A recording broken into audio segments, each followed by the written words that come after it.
All right, today we are unpacking the absolutely massive plan behind what might be one of the most anticipated vehicles ever, Tesla's Cybercab. The source material calls it a massive wave of change, and honestly, it all kicks off with just one simple word. So where does this come from? Well, this was Elon Musk's direct answer to a very specific question. Someone literally made a bet that Tesla would not sell a Cybercab to a customer for under $30,000 before 2027. And when he was asked point blank if it was going to happen, he just replied, yes. That one word really set the stage for this whole thing. Okay, so the price point is set. The timeline is super aggressive. But here's the thing you gotta understand. Selling a cheap car, that's just the tip of the iceberg. The real story here, the real revolution, isn't just about a new car at a low price. So let's really dive in. The big question is, how are they planning to pull this off? See, it's not just about building a car, it's about building an entire ecosystem from the ground up. And the whole strategy really comes down to four key pillars that all have to work together. The infrastructure, the business model, the production plan, and of course the AI that's going to run the whole show. First up, let's talk about the invisible infrastructure. I mean, think about it. You can't have a massive fleet of robotaxis driving around without an efficient, scalable way to charge them. And this is where the plan gets really, really clever. This is the multi-billion-dollar question, right? Building a whole new charging network from scratch would be incredibly slow, unbelievably expensive. It'd be a total nightmare. But Tesla's plan suggests a much smarter way to do it. And the answer, the core of the solution, is this wild piece of tech, ultra-wideband, or UWB wireless charging. And get this, it's not just some drawing on a whiteboard. The FCC has already given Tesla the green light to use this system. It's basically a super precise radio that lets the car park itself perfectly over a charging pad. No plugs, no people needed. But the real genius here isn't just the tech, it's how they plan to roll it out. So instead of building thousands of brand new dedicated robotaxi charging stations, the plan is to just add these wireless pads to the supercharger network that's already there.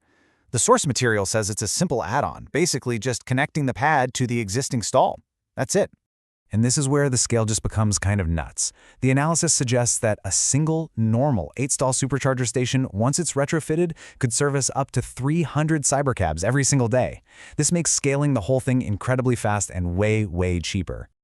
Okay, so the charging problem seems to be solved, so let's move on and see how this builds. Pillar number 2 is the disruptive business model. Now that you can charge all these cars, the next question is, who actually owns them? And Tesla's answer is pretty surprising. Not just us. They're not trying to own the whole thing.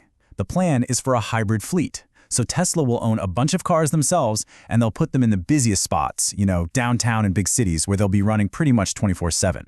But for everything else, they're opening up the network for other people to jump in.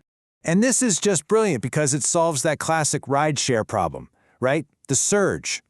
Tesla doesn't want to own millions of cars that just sit around doing nothing except for a few hours during rush hour. That's a huge waste of money. So instead, it allows private owners, people like you, to put their Cybercabs on the network to handle that spike. It also opens up the suburbs, and the numbers suggest that a private owner could see a full payback on their car in as little as 12 months. That's crazy. All right, so you've got the clever infrastructure and the smart business model. But all of that just falls apart if you can't actually build the cars in massive numbers. And that brings us to the third pillar, the production ramp. The goal here is a classic S-curve production ramp. You know the drill. It starts off a little slow, and then it just shoots up exponentially. And they're planning to do it using this revolutionary unboxed manufacturing process that could let them churn out millions of these things a year, totally changing the game.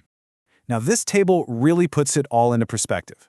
It lays out a few different scenarios, but what's so crucial to see is that even in the most conservative one, the bear case, the production numbers ramp up incredibly fast, way faster than most analysts on Wall Street are expecting right now. And it all comes down to this one number, 25,000 vehicles a month. That's the pivot point.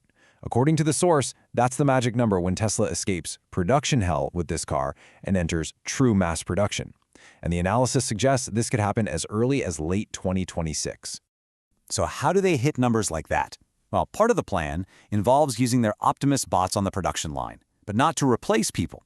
The idea is more like the bot is an assistant, kind of like a junior mechanic. It brings the tools, it brings the parts, so the human expert can just keep working without ever leaving their station. And finally, that brings us to the fourth pillar, Maybe the most important one. Because you can have the charging, the business model, the factories, but none of it works without the brain, the artificial intelligence that's going to drive the car and the entire network. Obviously, we're talking about full self-driving software here. But to really get a sense of how fast this technology is improving, the source material points to a really powerful comparison: the evolution of their AI chatbot, Grok. I mean, just look at this timeline. In just a matter of months, Grok evolved from a single model to a system using 4 specialized agents, and then to a version using 16. And the next major version is expected any day now. That exponential pace of improvement, that's the same engine driving the capabilities of the autonomous fleet. So when you put it all together, what do you really have?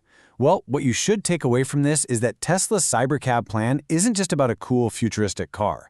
It's a complete, full-stack blueprint.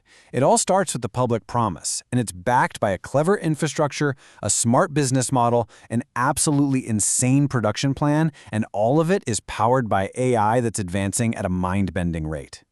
So, the plan is laid out. The key technologies are being deployed. The first vehicles are literally starting to roll off the line. This is the blueprint for a transportation revolution. The only question that's really left is how fast is it all going to happen?